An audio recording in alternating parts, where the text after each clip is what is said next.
ఉప ముఖ్యమంత్రి పవన్ కళ్యాణ్, రాష్ట్ర మంత్రి నారా లోకేష్ కమ్యూనిటీ హెల్త్ ఆఫీసర్ల సమస్యల పరిష్కారానికి కృషి చేయాలని ఏపీఎంసీ రాష్ట్ర కార్యదర్శి సందీప్ కుమార్ విజ్ఞప్తి చేశారు.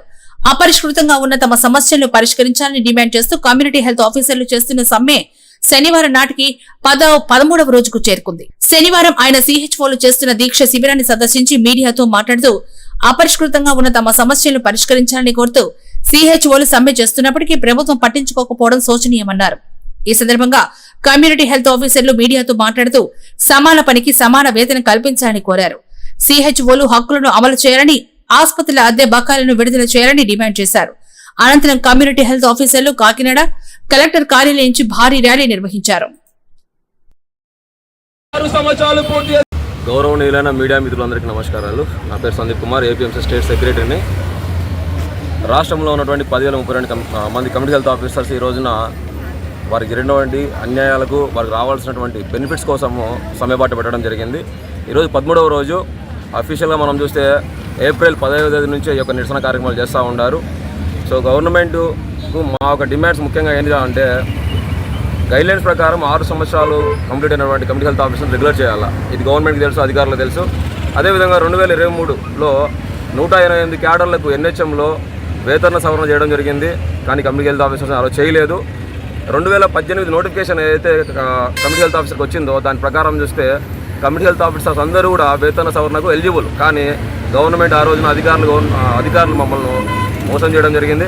సో వెంటనే అది కూడా అమలుపరచాలని మేము ఒక న్యాయమైన డిమాండ్ కోరుతూ ఉన్నాము.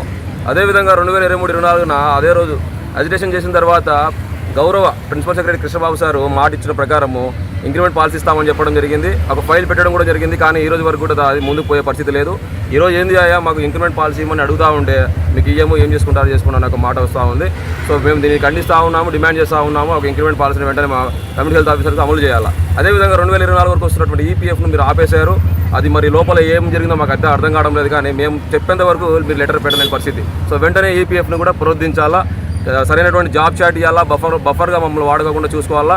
అదేవిధంగా ఎక్స్టేషన్ పాలసీ, ట్రాన్స్పోర్ట్ పాలసీ అమలుపరచాలని మేము మా న్యాయమైన డిమాండ్లు అడుగుతూ ఉంటే ఈ రోజున అధికారుల నుంచి, ప్రభుత్వం నుంచి, హెల్త్ మినిస్టర్ వరకు కూడా మీరేం చేసుకున్నారో చేసుకోండి, మేమేం చేయము, తగ్గమంటా ఉన్నారు. మేము ప్రభుత్వానికి మరొకసారి, అధికారులకు, హెల్త్ మినిస్టర్ గారికి మరొకసారి రిక్వెస్ట్ చేస్తూ ఉన్నాము. రాష్ట్రంలో 8,500 మంది ఆడకూతులు ఈ రోజున వాళ్ళకు రావాల్సిన న్యాయమైన డిమాండ్ల కోసము ఈ రోజున రోడ్డు మీదకి వచ్చి సమ్మెలు చేస్తూ ఉన్నారు, పోరాటాలు చేస్తూ ఉన్నారు. కనీసం దయ అనేది కూడా లేకోకుండా మీరేం చేసుకుంటారో చేస్తారనే మాటలు మాట్లాడుతూ ఉన్నారు. కానీ కనీసం చర్చలకు పిలిచి ఆ న్యాయమైన డిమాండ్లను మరొకసారి పరిశీలించి కనీసం ఏదైనా 2-3 డిమాండ్లను క్లియర్ చేయాలా, వీళ్ళు న్యాయం ఉంది కదా అని చెప్పే ప్రయత్నం కూడా చేయడం లేదు. సో దానికి పోగా జీతాలు ఆపేస్తూ ఉన్నారు. ఏదో ఇన్సెంటివ్స్ నిన్న 78 కోట్లు, అది ఎప్పుడో మాకు రావాల్సి ఉంటుంది. మేము ఎప్పుడో పని చేసాము, మాకు ఎప్పుడో ఆ టైంకి ఇవ్వకుండా నిన్న 78 కోట్లు మేము డబ్బులు ఇచ్చినాము, ఇది శుభపరిణామము, మేము చేసేవాళ్ళకి ఏదో చేసినామని గొప్పలు చెప్పుకుంటూ ఉంటారు. చాలా అన్యాయము. ఇలాంటి న్యూస్లు కూడా మేము ఖండిస్తూ ఉన్నాం మీడియా సాక్షిగా.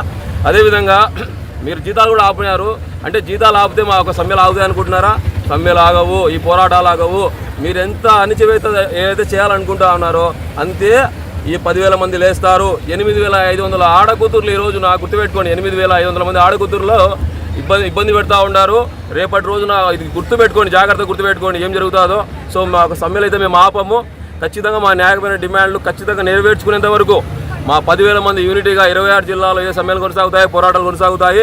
రేపటి దినాన విజయవాడలో కూడా మేము పెద్ద ఎత్తున పోరాటాలు చేసి మా యొక్క డిమాండ్లను నెరవేర్చుకునే క్రమంలో ముందుకు పోతామే తప్ప వెనకడుగు వేయము. మేము ఇప్పటికి కూడా చర్చలకు సిద్ధంగా ఉన్నాము. దయ ఉంచి అధికారులు ఇప్పటికైనా మనం పిలిపించి ఆ యొక్క న్యాయమైన డిమాండ్ల మీద చర్చ జరిపి రావాల్సినటువంటి డిమాండ్లను ఇస్తారని మేము భావిస్తూ ఉన్నాము. అదేవిధంగా ప్రభుత్వానికి కూడా లోకేష్ అన్నకు కానీ, పవన్ కళ్యాణ్ సార్ కానీ మేము రిక్వెస్ట్ చేస్తూ ఉన్నాము. 8,500 మంది ఆడకూతుర్లు ఈరోజు రోడ్డు మీద ఉన్నారన్న, మీరు ఈ గవర్నమెంట్ రాకముందు ఒక ఆడకూతురుకు ప్రాబ్లం అయినా కూడా నేను చూసుకుంటానని మీరు మాట ఇవ్వడం జరిగింది. మరి ఈరోజు 8,500 మంది ఆడకూతుర్లు ఇంత బాధపడతా సమ్మెలు చేస్తూ ఉన్నప్పుడు కనీసం పిలిచి మాట్లాడాల్సిన పరిస్థితి ఉంది. మేము మీకు రిక్వెస్ట్ చేస్తూ ఉన్నాం, మాకు దయ ఉంచి ఒకసారి మీ అపాయింట్మెంట్ ఇచ్చి మాతో మాట్లాడి మా సమస్యలు క్లియర్ చేయాల్సిందిగా మీడియా సాక్ష్యం మేము రిక్వెస్ట్ చేస్తూ ఉన్నాము.